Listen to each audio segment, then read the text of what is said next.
Tonight's the night. I'll take you places that you've never been, never been.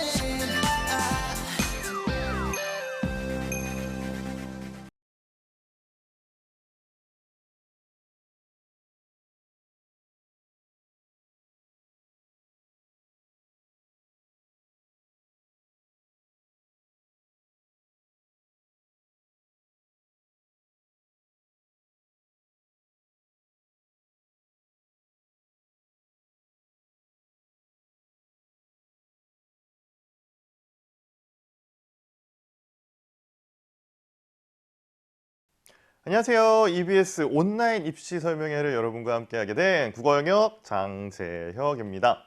아마 지금 이 영상을 함께하고 있는 친구들 중에서 굉장히 의아해하는 친구들 분명히 있을 거라고 생각합니다. 선생님, 왜 국어 수업이 아니라 입시 설명회를 나오신 겁니까? 입시 설명회에서 도대체 무슨 이야기를 해주실 겁니까? 라면서 의아해하는 친구들 분명히 있을 거라고 생각하는데요.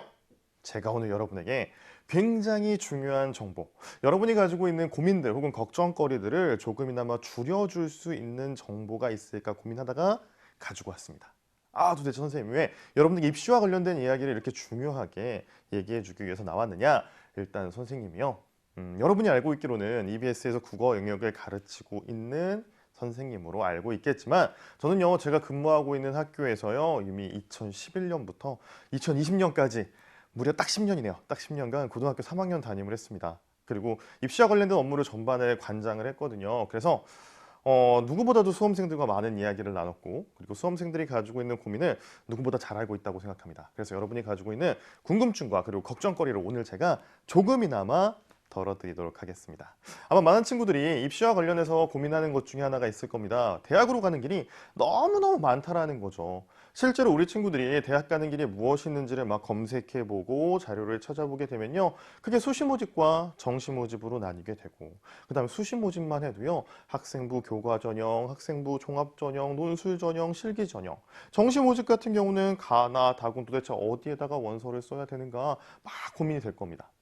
거기다가 조금 더 열심히 찾아보는 친구들이라고 한다면 학생부 교과전에는 뭐 학교 추천이라든지 아니면 학생부 종합에 있는 뭐 학어부 수, 계열적합, 기회균 등 혹은 뭐 특기자 전형, 여러 가지 이름들의 너무나도 많은 세부 전형이 있다라는 점에서 일단 숨이 탁 막힐 거예요. 우와, 도대체 이게 얼마나 많은 것이며 이걸 도대체 내가 어떻게 공부를 하고 자료를 조사해야 되는가 고민이 되는 친구들이 분명 있을 겁니다. 여러분에게 이와 같은 고민을 조금이나마 덜어줄 수 있는 자료가 분명히 있어요. 바로 뭐가 있냐면 모집 요강이거든요. 모집 요강. 우리 친구들이 모집 요강이라고 한다면 아마 한 번쯤은 다 들어봤을 겁니다. 일반적으로 모집 요강이라고 하는 것은 각 대학의 전형과 관련된 모든 내용이 담긴 자료, 이걸 흔히 모집 요강이라고 이야기를 하죠. 그래서 우리 친구들 혹시나 찾아보고 싶은 친구들이 있다면 각 대학 입학처에서 확인할 수 있는 자료입니다. 그리고 수시 모집과 관련해서는 보통 각 대학이 늦어도 4월 말 정도가 되면요, 이 모집 요강들을 각각의 입학처에다가 올려놓게 되거든요. 자, 그리고 이 모집 요강을 열심히 살펴본 친구들이라고 한다면 도대체 수시 모집에서 어떤 학과가 몇 명의 인원을 선발을 하고, 그리고 평가 반영 비율, 예를 들어서 무엇을 평가 요소로 하는가, 그 각각의 평가 요소의 비율은 얼마나 되는가를 여러분이 모집 요강을 통해서 분명 확인해 볼 수가 있을 겁니다.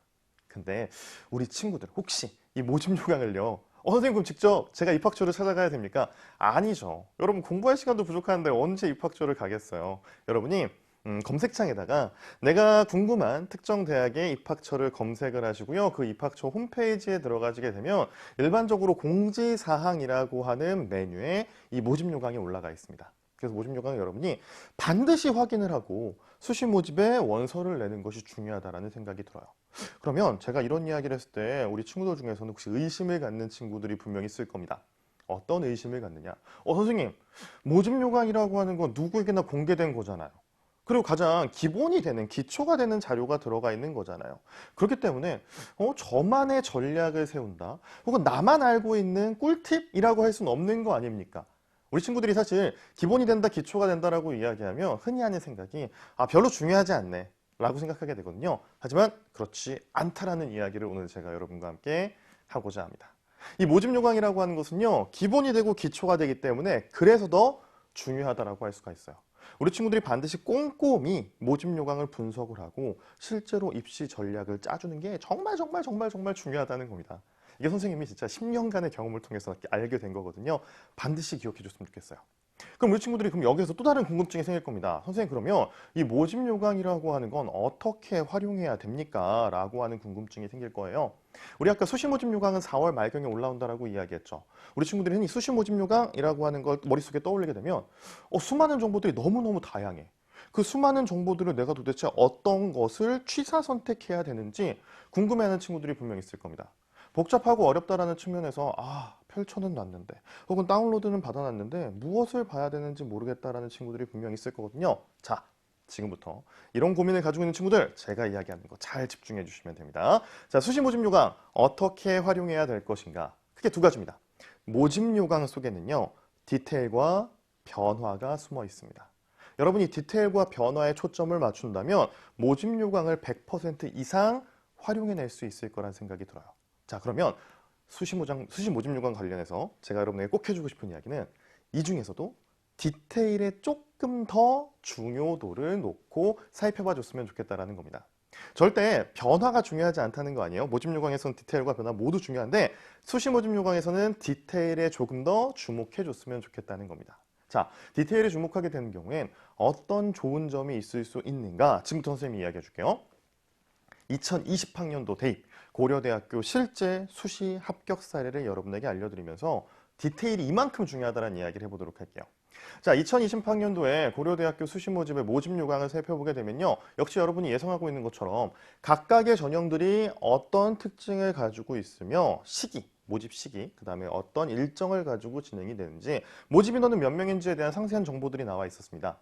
근데 그 당시에 모집 요강을 살펴보게 되면요, 수시 모집에서 학교 추천 1이라고 하는 전형이 있었고 학교 추천 2 그리고 일반 전형이라고 하는 전형명이 있었어요. 그런데 고려대학교에서 그 당시에 굉장히 특이한 제한 조건을 하나 뒀습니다. 학생이 실제로 지원을 한다라고 했을 때 학교 추천 1과 학교 추천 2, 그 다음에 일반 전형 중에 하나만 지원 가능하게 해놨어요. 상대적으로 학교에서 내신 성적이 어느 정도 좋은 친구들이라고 한다면 고민을 할 수밖에 없는 겁니다. 그리고 모집 요강에 나와 있는 내용을 조금 더 상세하게 살펴보게 되면요, 학교 추천 1 같은 경우는 수능 이전에 면접을 실시해요. 거기다가 1단계에서 3배수를 선발을 하고, 학교 추천 2 같은 경우에는 수능 이후에 면접이 실시가 됩니다. 1단계에서 5배수를 실시하고요. 둘 다 수능 최저 학력 기준을 적용한다라고 하는 특징을 가지고 있던 전형이었습니다. 그러니까 학생들이 당연히 고민하게 되는 거야. 일반적으로 내신 성적이 좋아서 학교에서 학교 추천을 받을 수 있는 친구들이라고 한다면 내가 혹시 학교 추천 1을 선택을 해서 수능 전에 면접을 치르게 되는 경우에 우리 친구들이 흔히 걱정하게 되는 납치를 당하는 거 아닌가. 내가 수능 성적이 너무너무 잘 나오면 어떡하지? 라는 고민을 하게 된다고요. 따라서 세 개 중에 하나만 선택한다라고 한다면 내신 성적이 좋고 모의고사 성적도 잘 나오는 친구들은 학교 추천 2를 더 선호하는 경향이 있었어요. 자, 그리고 실제로 친구들끼리 이렇게 정보망, 교류망이 있잖아요. 학교에 나보다 내신 성적 혹은 서류상의 조건들이 좋은 친구들 중에서 같은 학과를 지원할 것이다 라는 소문이 돌게 되면요, 에이, 한 학과에서 우리 둘 다를 뽑아주지 않겠지 라는 생각을 하면서 학교 추천을 포기하고요, 일반 전형을 선호하는 경향이 굉장히 강했습니다. 우리가 디테일을 보게 되면요, 그 디테일에서 내가 지원할 길이 생긴다는 겁니다. 저희 반 친구 중에서 이런 친구가 한 명 있었어요. 3학년 1학기까지 내신 성적이 이제 국어, 영어, 수학, 과학 전 과목을 모두 등급화했을 때 약 2.5등급 정도 되는 친구였습니다. 거기다가 6월과 9월에 모의평가를 봤을 때 모의평가에서 이공계 친구임에도 불구하고 수학 영역의 성적이 그다지 좋지가 않았어요. 공과대학을 가길 희망하는 친구였는데 수학 성적이 좋지 않다라는 점에서 아이가 너무너무 걱정을 하더라고요. 선생님, 저 수능까지 갔다가 수능 시험을 너무 못 보면 어떡하죠? 라는 고민을 하는 친구였습니다. 그래서 과감하게 이 친구와 선택을 했습니다. 고려대학교에 학교장 추천 전형을 지원을 할 겁니다. 지원을 할 건데 학교 내 선발 과정에서 내가 지원 대상자가 된다라고 한다면 난 어떤 선택을 할 거다? 학교에서 학교 추천 2와 일반 전형을 선택하는 친구들이 대다수인 상황에서 우리 친구는 학교 추천 1으로 가기로 했어요. 모의고사 성적이, 모의평가 성적이 그다지 좋지 않았기 때문에 수능까지 갔을 때 부담을 가지고 있는 친구, 그 부담을 가지고 있는 친구가 상대적으로 내신 성적이 좋은 다른 학생들이 꺼리는 학교 추천 1을 선택하면 분명히 가능성이 있다고 생각을 했습니다. 사실 내신 등급만 봤을 때는 그다지 좋은 등급은 아니잖아요. 하지만 이 친구가 분명히 1단계만 통과한다라고 한다면 학급 회장도 했고 성실하게 학교 생활을 했고 누가 봐도 좋은 인상을 주는 사람이었단 말이에요. 그래서 그 친구가 학교 추천 1을 선택을 했습니다. 학교 내에 선발 과정을 거쳤을 때요, 정말 마지막 대상자로 선정이 됐어요. 이 마지막 대상자로 선정이 된 이유도요, 앞에 있는 친구들이 나보다 성적 좋은 애가 나랑 똑같은 학과를 지원하네, 이제 추천을 받았다가 포기해서 이 친구까지 겨우겨우 이제 순번이 돌아오게 된 거예요. 그래서 마지막 대상자로 선정이 돼서 우리의 계획대로, 전략대로 학교 추천 1로 고려대 서울 캠퍼스의 산업경영공학부를 지원을 했고요. 실제로 아까도 이야기했지만 상당수의 친구들이 학교 추천 1을 선호하지 않는 경향을 실제로 보였습니다.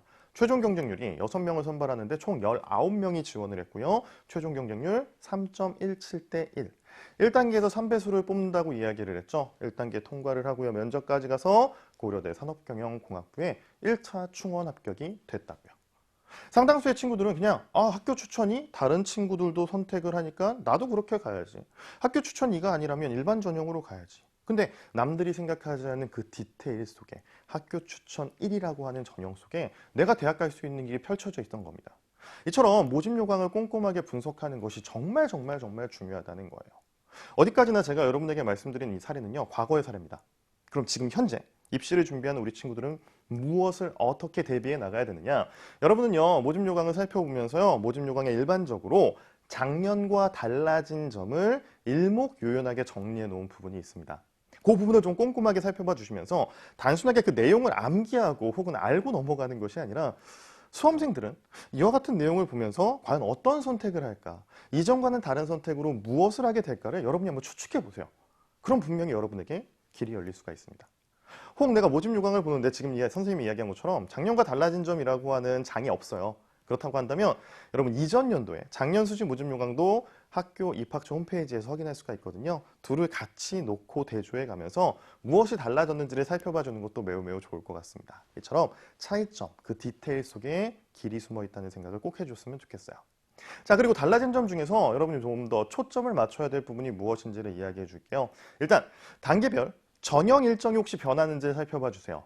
과거에는 수능 후에 면접이 있었는데 금년에는 수능 이전으로 면접이 바뀐다. 과거에는 수능 후에 논술 시험이 있었는데 금년에는 수능 전으로 논술 시험이 바뀐다 등과 관련된 내용들을 반드시 꼼꼼하게 살펴봐 주셔야 됩니다. 그 다음에 평가 요소가 작년과 어떻게 달라졌는지도 살펴봐 주세요. 작년에는 학교생활기록부의 이런 부분을 요 퍼센트, 예를 들어서 50%로 반영했는데 이 반영 비율이 훅 떨어졌다 혹은 훅 올라갔다. 이 변화 속에 길이 숨어 있을 수 있습니다. 그 다음에 지원 자격이 변화되는지도 그 디테일한 면모들을 여러분이 좀 살펴봐 주셨으면 좋겠어요. 거기다가 정말 중요한 거, 수능 최저학력 기준이 매해 변화하게 되거든요. 그 변화하는 디테일 속에서도 여러분 뭐가? 대학 가는 길이 숨어 있을 수 있습니다. 아시겠죠? 자, 선생님 합격 사례를 이야기해 줬습니다. 어디까지나 참고 자료입니다. 왜냐하면 매해 입시가 변하고 있고요. 매해 수시 모집과 관련된 전형들이 달라지고 있거든요. 어디까지나 참고 자료로 삼으면서 내가 어디에 초점을 맞춰서 전략을 짜야 될지에 대한 생각만 해주시면 됩니다. 그럼 여러분이 진짜 지금 할 일은 무엇이냐? 가장 중요한 건요, 지금 당장 내가 하는 일에 집중하는 거예요. 내가 지금 당장 공부를 하고 있어요. 문제를 풀고 있다라고 한다면 그 문제 푸는 거에 집중하는 겁니다. 전략을 짜고 그 다음에 입시와 관련된 승리를 위한 여러 가지 생각들을 해보는 건요, 분명 그 시간이 올 겁니다. 그 시간에 집중하면 돼요. 지금 당장 내가 하는 일에 집중해 나가면서 달려가다 보면요, 그렇게 열심히 공부하다 보면 여러분 분명히 여러분만의 대학 가는 길이 열리게 될 겁니다. 특히나 올해는 대학 수학능력시험의 변화의 첫 해라고 이야기를 하죠. 많은 친구들이 걱정도 하고 우려도 할 겁니다. 그 걱정과 우려 속에요, 분명히 열심히 준비하는 여러분들을 위해서는 기회가 열릴 수가 있다는 걸 기억해 줬으면 좋겠어요. 아시겠죠? 그러니까 너무 고민하거나 너무 걱정하시지 말고요. 무작정 자료들을 수집하거나 그 자료들을 분석하시지 말고요. 디테일에 초점을 맞춰서 어디에다가 조금 더 신경 써야 될지를 반드시 고민해 주셨으면 좋겠습니다. 그러면 분명히 여러분 앞에 여러분만의 대학 가는 길이 열릴 거라고 생각을 합니다. 어느 자리에서든 선생님이 응원하고 있겠습니다. 궁금한 점이 생기시면요, 언제든 EBS 홈페이지를 통해서 이야기 나누도록 할게요. 자, 우리 다음번에 다른 이야기를 통해서 만나도록 하겠습니다. 안녕!